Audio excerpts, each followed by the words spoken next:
గోవింద గోవింద గోవింద హరి గోవింద గోవింద గోవింద గోవింద గోవింద గోవింద గోవింద. మనం పోయినసారి ప్రయాగదాస్ గారి మహంత ప్రయాగదాస్ గారి కాలం దాకా మహంతుల పాలనలో ఏ రకంగా ఆలయం అభివృద్ధి చెందింది, పరిపాలనా సంస్కరణలు ఎట్టా వచ్చినాయి, కోర్టు వారి ఇంటర్ఫియరెన్స్ ఎట్టా ఉండేది, ఇవన్నీ మనం చెప్పుకున్నాం. ఈయన ప్రయాగదాస్ గారు కూడా మంచి పేరున్నటువంటి మహంత్గా చివరి విచారణకర్త ఆయనే మహంతుల తరఫున ఆయనకు వచ్చిందని. దానికి ఒక ముఖ్యమైన కారణం 1907, 1908లో వచ్చినటువంటి పాలనా సంస్కరణలు, కోర్టు ద్వారా వచ్చినటువంటి సంస్కరణల వల్ల ఒక ట్రెజరీ ఆఫీసర్ని 1907లో ఏర్పాటు చేసి మహంతుకున్నటువంటి విస్తృతమైన అధికారాలన్నీ తీసేసి ఒక మంచి ట్రాన్స్పరెంట్ ప్రొసీజర్ని ఆలయ నిధులు ఖర్చు పెట్టడంలో కానీ, ఆలయ కావాల్సిన సరుకులు కొనడంలో కానీ, ఆలయ భూములు లీజులకి ఇవ్వటంలో కానీ, ఆ లీజుల వసూళ్ళలో కానీ, ఆలయ నిధులు పరకామంలో నిధులు అకౌంట్ ఫర్ చేయడం కానీ, వీటన్నిటికి కూడా అటు మఠానికి, మహంతుల మఠానికి, ఆలయానికి సపరేట్ చేశాను. ఎంత చేసినప్పటికీ ఈ మొదటి నుంచి దాదాపు 1843 నుంచి జరిగినటువంటి కార్యక్రమం అంటే 70-80 ఏళ్ల చరిత్ర ఉన్నటువంటి ఈ అధికార వినియోగం కాబట్టి ఎంతైనప్పటికీ మహంత తరఫున మనుషులు ఆలయంలో కావలసినటువంటి అధికారాలు చలాయిస్తూనే వచ్చారు. ప్రయాగదాస్ గారు మంచివాడైనప్పటికీ ప్రయాగదాస్ గారి కాలంలో కూడా చాలా చాలా ఆరోపణలు మహంత మఠం మీద వచ్చేవన్నమాట. ప్రయాగదాస్ గారి సోదరుడు అధికార దుర్వినియోగం, మహంత్ గారి పేరు చెప్పి అధికార దుర్వినియోగం చేస్తున్నాడన్నది, ఆలయంలో రసీదులు చేయకుండా భక్తుల్ని తీసుకొచ్చేసి ఈ ప్రయాగదాస్ గారి సోదరుడు మఠం అధికారులు వచ్చేసి వారి చేత సేవలన్నీ చేయించేసుకొని వారి దగ్గర డబ్బులు కొట్టేస్తున్నారని, తర్వాత ఎక్కడ లేని ప్రాపకాండ బయట మంచి ధనికుల దగ్గరికి వెళ్ళి ఇక్కడ మఠంలో పలికే దేవుడు, నడిచే దేవుడు, చూసి రిప్లై ఇచ్చే దేవుడు ఉన్నాడు, అక్కడ పలకని దేవుడికి కానుకలు ఇచ్చే ముందు ఇక్కడ ఇచ్చుకుంటే మీకు ఎక్కడ లేని పుణ్యం అన్న ప్రాపకాండ చేస్తూ వచ్చినటువంటి ధనికులందరినీ మఠానికి తీసుకొచ్చేసి ఆలయానికి రావాల్సిన సొమ్ములు మఠం కాజేస్తున్నారని, తర్వాత ఇక్కడ ఇస్తేనే అది మహంతులకు చెల్లుతాయి, అక్కడ ఇస్తే అది ప్రభుత్వానికి, ఆలయానికి వెళ్ళిపోతుంది, కాబట్టి మీకు తగ్గ ఆశీర్వచనాలు, దీనికి తగ్గ ప్రసాదాలు కావాలంటే ఈ మహంతుల దగ్గరికి రావాలన్న పెద్ద ప్రాపగాండా. అంటే వారికి వీలైనంత వరకు ఆదాయం చేసుకోవడానికి తగ్గ కొన్ని వెసులుబాట్లు కొన్ని మహంతు సోదరుడు ఇతర ఆలయ మఠం అధికారులు చేసేవాళ్ళని చెప్పి ఆరోపణలు. ఇది 1908లో ఈ ట్రెజరీ ఆఫీసరు ఈ కొత్త స్కీము కోర్టు వాళ్ళు నిర్ణయించిన తర్వాత మహంత్కి కోర్టు వారికి ఎప్పుడు, మహంత్కి ట్రెజరీ ఆఫీసర్కి ఎప్పుడు తగాదలే. ఇది ప్రతిదానికి ఎటువంటి నియమ ఉల్లంఘన జరిగినప్పటికీ దాన్ని వెంటనే కోర్టు దృష్టికి తీసుకొచ్చేటువంటి అధికారం ఈ ట్రెజరీ ఆఫీసర్కి ఉండేది. అందుకని ఈ ట్రెజరీ ఆఫీసరు టెక్నికల్గా మహంత్ కింద పనిచేస్తున్నప్పటికీ కోర్టు వారు నియమించిన వాడు కాబట్టి అతన్ని తీసేటువంటి అధికారం మహంత్కి లేదు కాబట్టి అతను కోర్టు అధికారిగానే చలామణి అయ్యేవాడు. అతని లాయల్టీ కోర్టుకే కానీ మహంత్కి కాదు. ఆ పరిస్థితుల్లో మహంతు మఠం కానీ మహంతు సోదరులు కానీ ఎవరు కూడా అధికార దుర్వినియోగం చేయడానికి అవకాశం లేకుండా ప్రతిదానికి వెంటనే కోర్టు దృష్టికి తీసుకెళ్లేటువంటి అధికారాలు ఈ ట్రెజరీ ఆఫీసర్కి ఉండటంతో ప్రతిరోజు మహంతు మనుషులకి ఇటు ట్రెజరీ అధికారులకి ఈ తగాదా కోర్టుల దాకా వెళ్తూనే ఉండేది. ఎంతవరకు వెళ్ళిందంటే 1920, 21, 22 ప్రాంతాలకల్లా ఈ ట్రెజరీ ఆఫీసర్ని కూడా ఇంకొక ధర్మకర్తను చేయాలి అన్న ప్రతిపాదన. ఎందుకంటే ఈ ఒక్క మహంతికే ధర్మకర్తృత్వం కనుక ఉన్నట్టయితే, విచారణకర్తృత్వం కనుక ఉన్నట్టయితే ఇబ్బంది అవుతుందని పెడితే అప్పుడు మళ్ళీ దాని మీద మహంత్ అప్పీల్కి వెళ్ళటం, మళ్ళీ కోర్టుకు వెళ్ళడం, అయ్యా మొదటి నుంచి కూడా ఇది ఒక్క మహంత్కే అధికారాలు ఇవ్వాలని మొదటి నుంచి ఉంది, అందుకేసే అది వరకు ప్రపోజల్స్ వచ్చినప్పటికీ కూడా కొత్తగా ధర్మకర్తల్ని నియమించేటువంటి సాంప్రదాయం ఈ ఆలయంలో లేదు అన్న విషయం దృష్టికి తీసుకొచ్చినప్పుడు అప్పుడు రాను రాను బ్రిటిష్ వారి పాలన అయినప్పటికీ కూడా ఈ రాష్ట్రాల్లో కొన్ని శాసనసభలు చట్టాలు చేసేటువంటి అధికారాలు స్థానికులకి ఇచ్చి ఆ ఎలక్షన్స్ ఉన్నట్టు వల్ల ఈ పరిపాలనా సౌలభ్యంలో ఇప్పుడు ఒక దేవాదాయ చట్టం తీసుకురావాలన్న ఉద్దేశం, కొన్ని ఆలయాలకి ఈ ధర్మకర్తల్ని నియమించాలన్నటువంటి ఒక వ్యవహారం. ఎందుకంటే అప్పటి వరకు ఆలయాలన్నీ ఆ వంశపారంపరిక ధర్మకర్తల ఆలయంలోనో లేకపోతే అర్చకుల అధీనంలోనో ఆ రకంగా ఉండేవి. అప్పటికి కొంచెం రాజకీయాల్లో ఎలక్టెడ్ సిస్టమ్ మొదలైంది.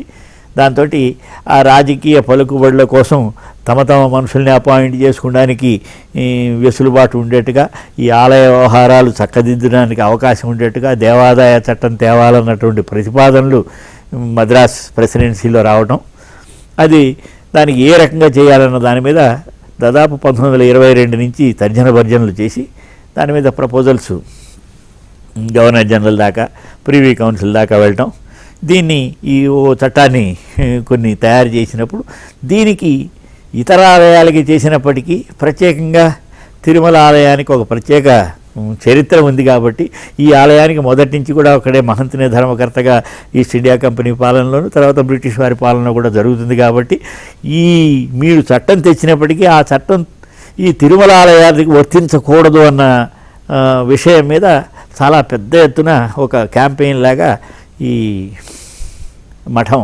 హతిరాంజీ మఠం వారు టేకప్ చేసి జిల్లా కోర్టులో, హైకోర్టులో, సుప్రీంకోర్టులో, గవర్నర్ జనరల్ దగ్గర, ప్రివీ కౌన్సిల్ దగ్గర ప్రతిదానికి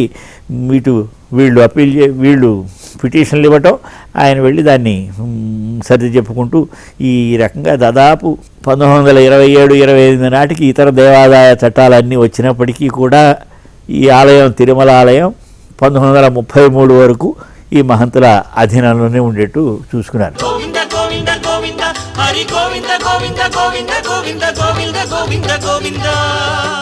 మహంతుల అధీనంలో ఉన్నప్పుడు దుర్వినియోగం చేస్తున్నారని కానీ, ఈ మఠం ఆలయ ఆస్తులు మఠం వాళ్ళు తీసుకుంటున్నారు కానీ చెప్పడానికి ఆధారాలు ఎట్టా ఉన్నాయి అంటే ఆ రోజుల్లో ఉపయోగించినటువంటి విషయాలు ఏమిటంటే, అయ్యా ఈ మఠం ఎటువంటిది, 1843లో ఈస్ట్ ఇండియా కంపెనీ వారు ఈ మఠానికి తిరుమల ఆలయాన్ని ఇచ్చినప్పుడు వారి పరిస్థితులు, ఆర్థిక పరిస్థితులు ఎట్టా ఉన్నాయంటే, బ్రహ్మోత్సవాలకి కావాల్సినటువంటి సదుపాయాలు చేయాలంటే 5,000 రూపాయలు ఈ మఠం పెట్టుబడి పెట్టే పరిస్థితిలో లేదు, మఠానికి ఆస్తులేమి లేవు, వారు ఇచ్చినటువంటి దాన ధర్మాల మీద ఆధారపడి వచ్చిన బైరాగులకి భోజనాలు పెట్టేటువంటి మఠం, ఆస్తులు కానీ వేరే ఎటువంటి ఆదాయాలు లేనటువంటి మఠం. అటువంటి మఠం ఈ తిరుమల తిరుపతి దేవస్థానాల అధికారాలు వచ్చి ఈ ఆలయ వ్యవహారాలు, ఆలయ ఆస్తులు, ఆలయ నిధులు, ఇవన్నీ వ్యవహారాలు చక్కదిద్దడంలో 70-80 ఏళ్లలో వీళ్ళు తిరుమల తిరుపతి దేవస్థానాలకు ఉన్నటువంటి ఆలయాల నిధుల కంటే ఎక్కువ నిధులు వీళ్ళు సంపాదించేసేసారు. ఆలయానికి వెళ్లాల్సిన నిధులన్నీ ఈ మఠానికి వెళ్ళిపోతున్నాయి. అందుకని ఈ మఠం వాళ్ళు ఎటువంటి ఆదాయాలు తీసుకొచ్చారు అన్న పాయింట్ అక్కడ కోర్టు దృష్టిలో, శాసనసభ దృష్టికి కూడా వెళ్ళటం జరిగింది. ఇది మరి ఏ ఆస్తులు ఉన్నాయి, ఎట్టా ఉన్నాయి అన్నది మనకి క్లియర్గా ఇప్పుడు మనకు తెలియాలంటే, నేను అది వరకు ఒకసారి విద్యార్థి ప్రసాద్ మిశ్రా అని మహంత్ భక్తుల్లో ఒకడైనటువంటి ఆయన ఈ 1933లో తిరుమల ఆలయాన్ని ప్రభుత్వం ఏ రకంగా పరం చేసేసుకున్నారు, దేవాదాయ చట్టం తీసుకొచ్చేసి తిరుమల ఆలయాన్ని కూడా తీసేసి మహంతుని తీసేసి ఒక పాలక మండలిని నియమించినప్పుడు ఇది ఎటువంటి కుట్ర జరిగింది అన్న దాని మీద ఒక పుస్తకం రాశాడని చెప్పాం. ఏది మహంతుల నుంచి ఆలయాన్ని, తిరుమల ఆలయాన్ని తీసేసుకునేటువంటి కుట్ర, ఎటువంటి కుట్ర జరిగిందన్న విషయంలో ఆ పుస్తకం రాస్తున్నప్పుడు అప్పుడు హతిరాంజీ మఠం, హతిరాంజీ గురించి వివరణ ఇచ్చారని ఆ వివరణ గురించి మనం చెప్పుకున్నాం. అదే కాకుండా హతిరామ్జీ మఠానికి ఉన్నటువంటి ఆస్తుల వివరాలు కూడా అదే పుస్తకంలో ఇవ్వడం జరిగింది. మనం ఒక్కసారి కనుక ఆస్తుల వివరాలు కనుక ఆ పుస్తకంలో ఉన్నటువంటి వివరాలు చూస్తే హతిరామ్జీ మఠానికి ఎంత మనుగడ, ఎంత పరపతి, ఎంత ఆస్తులు ఎటువంటి ఉండేవో మనకు తెలుస్తుంది. ఆ మిశ్రాజీ రాసిన పుస్తకంలో హతిరామ్జీ మఠం ఆస్తుల వివరాలు ఇచ్చారు. ఇవి తిరుపతిలో మఠం భవనం దాదాపు 1700 ఎకరాల భూమి తిరుపతిలో మంచిర్యాల ఏరియాలో. మనం చెప్పుకున్నప్పుడు ఒక విషయం చెప్పుకోలేదు.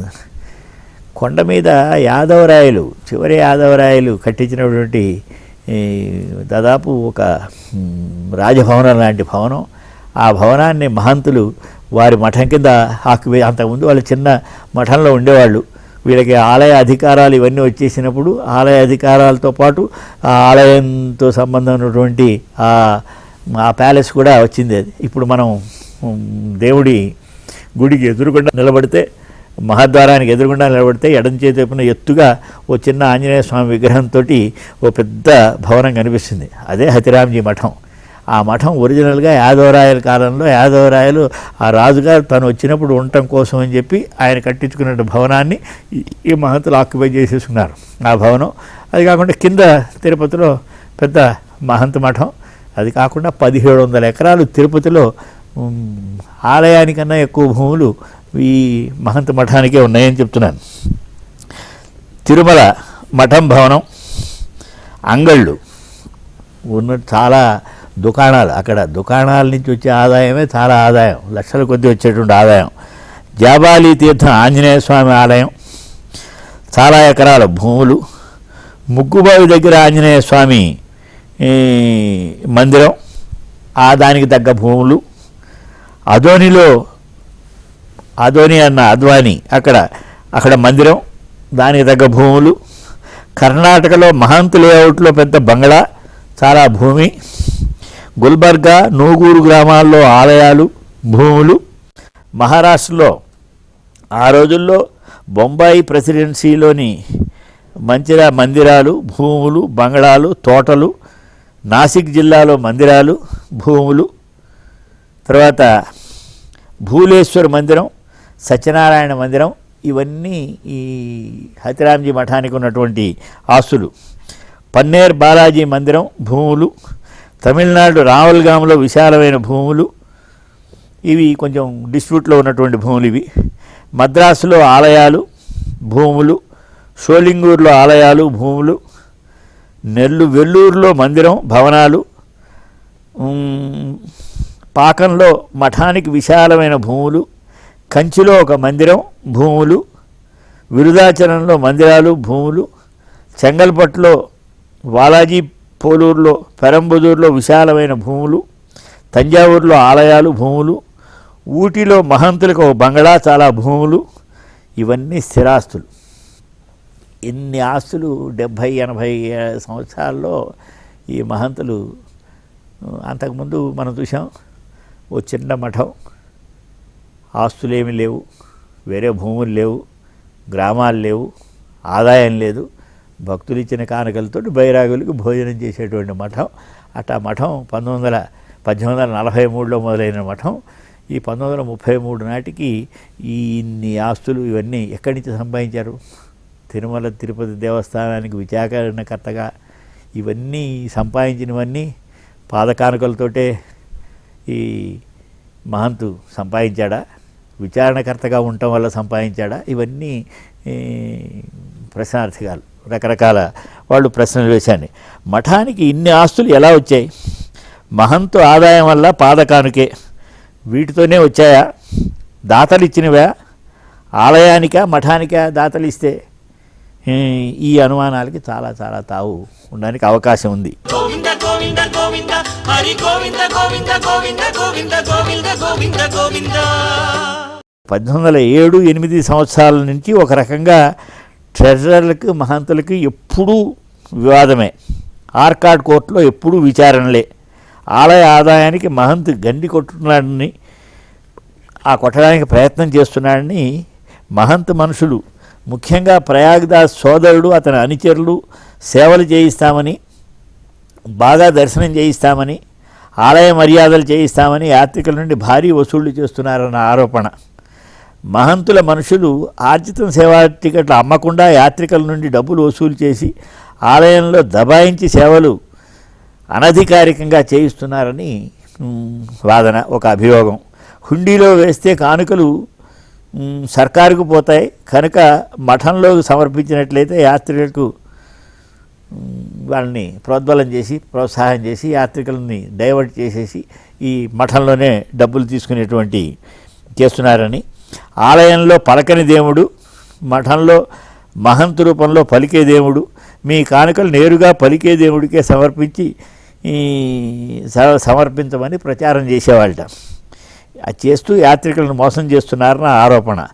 ఆలయ ఆభరణాలు కరిగించి వేస్తున్నారని, హుండీలో కానుకలుగా వచ్చిన బంగారం వెండి ఆభరణాలు వేలం వేయడంలో, వజ్రాలు ఖరీదైన రాళ్ల విషయంలో గోల్మాల్ జరుగుతోందని ఆరోపణ. ఫలితంగా అలా ఆలయానికి రావాల్సిన ఆదాయం మహంతు కొల్లగొడుతున్నాడని ఆరోపణలు.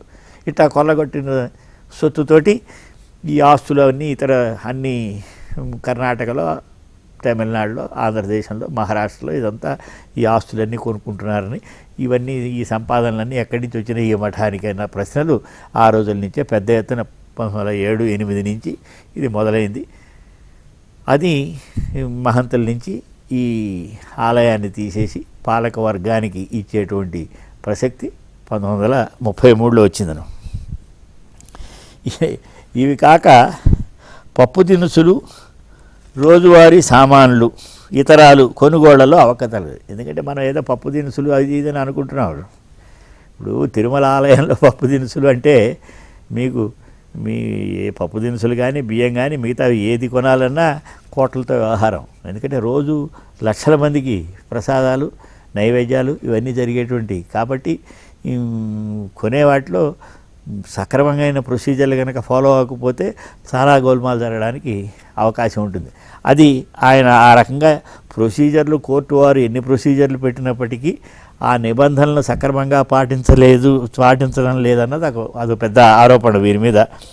వ్యాపారులతో కోర్టు వారు నిర్దేశించిన నిబంధనలను పాటించడం లేదని, ఆశ్రిత పక్షపాతం, వ్యాపారులతో కుమ్మక్కై ఆలయానికి నష్టం కలిగిస్తున్నారని ఆరోపణ.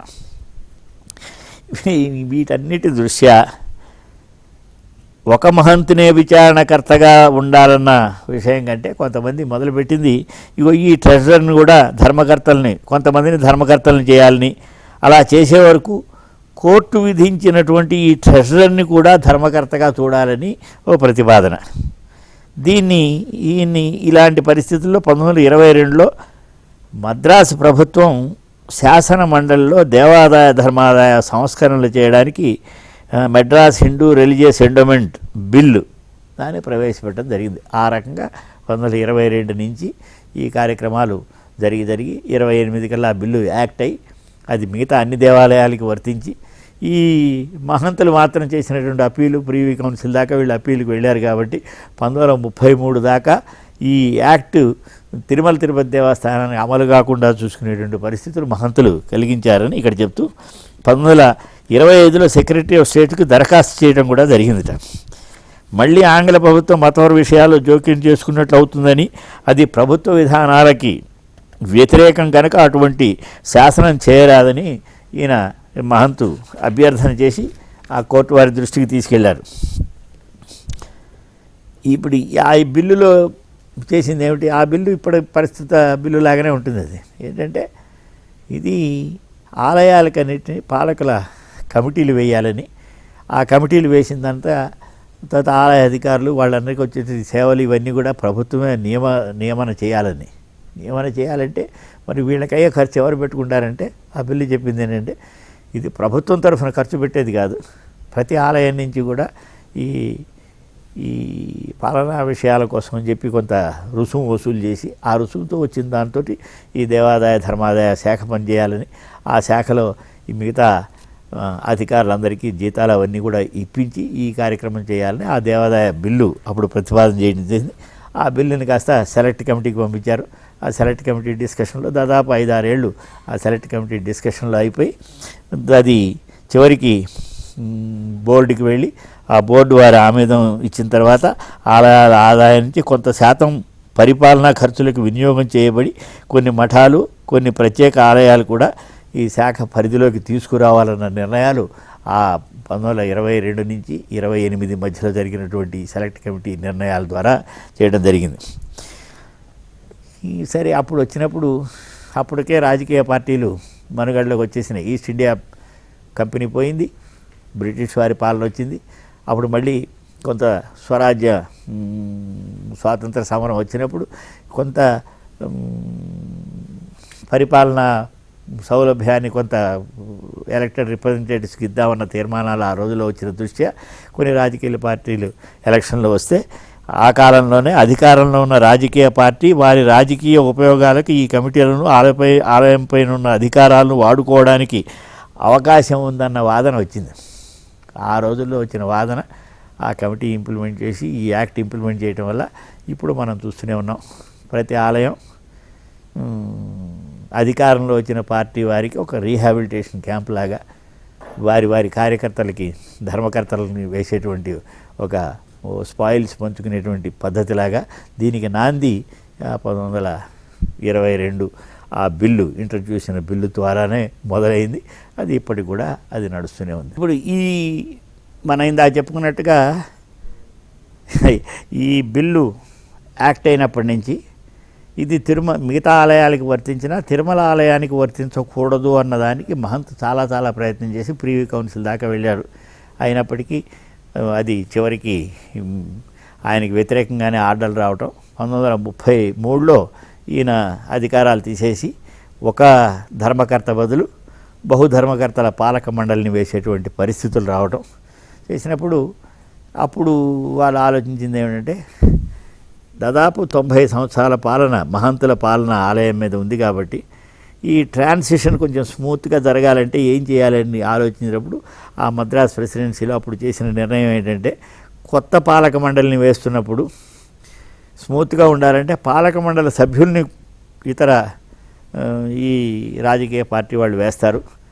వాళ్ళతో పాటు అధ్యక్షుడిగా మాత్రం ఈ మహంత్ ప్రయాగదాస్ గారినే మొదటిసారి కనుక మనం కంటిన్యూ చేసినట్టయితే ఒక పరిపాలనా సౌలభ్యం ఉంటుంది, కంటిన్యూటీ ఇన్ అడ్మినిస్ట్రేషన్ ఉంటుంది, ఆస్తులు ఇతర వ్యవహారాలు ఈ మహంతుల నుండి ఈ పాలక వర్గానికి ట్రాన్స్ఫర్ చేయడానికి వెసులుబాటు అవుతుంది, ఫ్రిక్షన్ ఎక్కువగా ఉండడానికి అవకాశం లేకుండా తగాదాలు లేకుండా స్మూత్గా ఈ కార్యక్రమం జరగాలన్న ఉద్దేశంతో ఆ నిర్ణయం తీసుకున్నప్పుడు టెక్నికల్గా పాలక వర్గాన్ని వేసినప్పటికీ ఆ పాలక వర్గం మొదటి అధ్యక్షులుగా ఈ మహంత ప్రయాగదాస్ గారిని పెట్టి ఈ కార్యక్రమం చేయడం జరిగింది. ఈ పాలక మండలి ఎట్టా వచ్చినాయి, ఇవి ఎట్టా పనిచేస్తున్నాయి, ఈ తర్వాత ఈ మహంత్ ప్రయాగదాస్ గారి కాలంలో ఆయన చేసినటువంటి అభివృద్ధి కార్యక్రమాలు ఏమిటి, ఇవన్నీ మళ్ళీ వచ్చే ఎపిసోడ్లో చెప్పుకుందాం. గోవింద గోవింద గోవింద హరి గోవింద గోవింద గోవింద గోవింద గోవింద గోవింద గోవింద